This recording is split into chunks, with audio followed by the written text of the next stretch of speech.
Balitang Espesyal. Pinakabatang nag-vape sa Singapore. 11 anyos ka babay? Si katropang Raybox sa report.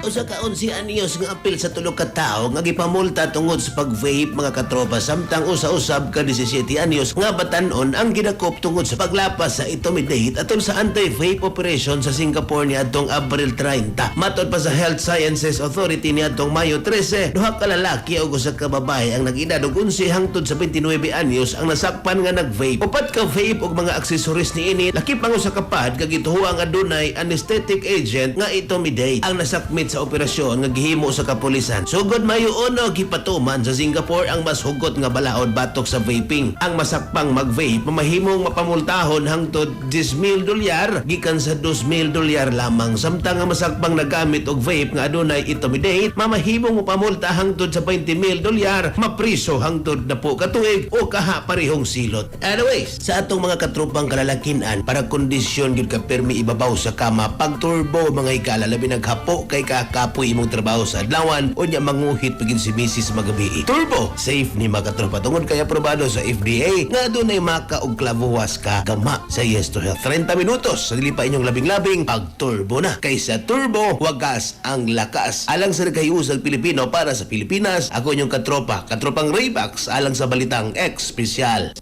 Kasikas Express Balita.